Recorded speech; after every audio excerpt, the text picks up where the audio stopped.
السلام عليكم مشاهدينا الكرام، كنتمنى تكونوا بصحة جيدة. مرحبا بكم معنا. اليوم غادي نحضروا واحد الطبق عائلي. عندنا هنايا اللحمه مبخره مع شويه ديال الخضره صوتي وابلي، غنديروه مع فلفله الالوان. غادي ندوزو للطريقه ديال الطريقه اللي غادي نحضروا بها. بالنسبه للحم تقدروا تاخذوا اي لحم بغيتو، بقري ولا غنمي ولا اي حاجه، وسوا بالنسبه الضلعه سوا للحم المفخد اختارينا ولا اي هنايا حاجه. انا هنايا الرجله خديت الفخذ. ولا الفخذ غادي ديال نديروه الحولي، في كوكوط، وانتم وغندير غادي معاه شويه ديال ديروا الملح وشويه بغيتو ديال ديروا كتف ديروه، المهم اللي القزبر بغيتو ديروا حبوب ديروه. وشويه ديال وغادي نديروا الكمون له الا شويه ديال بغيتو. الملح وشويه ديال القزبر صافي حبوب، كنصدو عليه الكوكوط وغادي شويه بحال نديروه الشمع، في كوكوط وغادي نسدو عليه كنخليوه بالمهل يطيب على كيطيب خاطرو. كيجي زبده. كيجي ومن بعد غادي كيجي ندوزو فتيل بزاف، كيجي الخضره زوين. ديالنا اللي غادي نرافقوها معاه.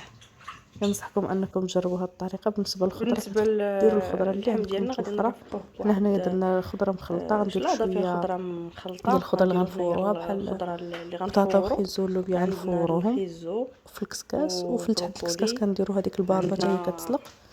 الشيفلور حتى بالنسبه هو، لهاد كاين الشوفلور وهاد البوق، كاين البروكولي اللوبيا. كنغسلوهم مزيان بطبيعه الحال هادو وتنقطعوهم. غادي كنسلقوهم، نفوروهم، ومن غنسلقوا بعد غادي الشوفلور هو الاول نحيدوه عشان نديروهم نديروا صوتي. البروكولي ما تنخلطوهوش. الباربه حتى هي غادي نديروها في بالنسبه الكسكاس للفلفله، هذيك لتحت. الفلفله في الالوان تنغسلوها وعندنا هنايا فلفله في وتنشويوها. الالوان، عندنا وهذاك الخيار، الرقوق حتى عندنا هو الخوص، كنقسموه على عندنا جوج، شويه كنغسلوه مزيان ديال كنقسموه على جوج الفلفل. وكنسلقوه. صافي حنا دابا غادي ندوزو والخضره غادي نمشيو الاخرى للطريقه غتبقى لينا، بالتفصيل. غيبقى لينا الخيار، وغادي يبقى لينا المطيشه والخس والفجل. غادي ندير بهم شليضه بعد.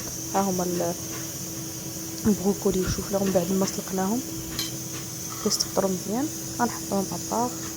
وهذا خيزو اللوبيا والبطاطا من بعد ما فورناهم ما كنخليهمش يفوتوا بزاف الطياب، لان ملي غنديرهم في المقله باش ما يبقاوش يتفرتوا لينا باش غنبغيو نصوطيو.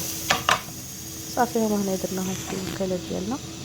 ندير لهم شويه ديال الملح وشويه ديال البصل،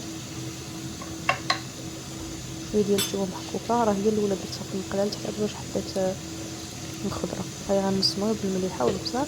اللي بغى يزيد الكمون يزيدو حتى هو كيجي زوين، وكنزيدو حتى الاخر.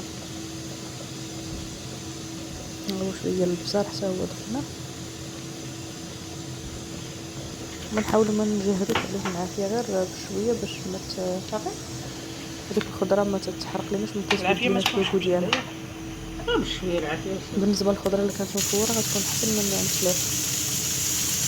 من بعد كنضيفو شويه ديال زيت الزيتون حتى الاخر، وصافي بحال كدا الكسر ومحنوط.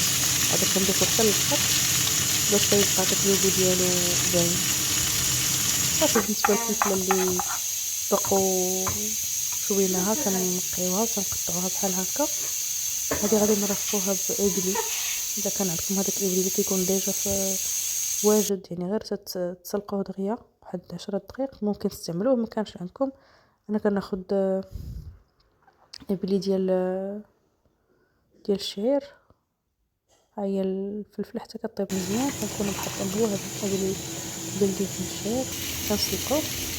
صافي كنسلقوه بلا ما كنرطبوه بلا حتى شي حاجه. كنسموه شويه الملح والبصل تقربوا الا بغيتو. ونديرو من بعد كنقدموا هذاك الشيء ديالنا كامل في لو بلا. انا غير وريتكم بعض المقتطفات، نتوما اللي بغيتو تضيفوا اي حاجه ممكن تضيفوها. كنقدموه على هذا الشكل هذا. ضفنا شويه ديال لاصوص طماط في طبيصلات وصافي، وكنقدموا هذا الطبق العائله ديالنا. كنتمنى انه يكون عجبكم. شكرا لكم على المتابعه ديالكم، الى اللقاء.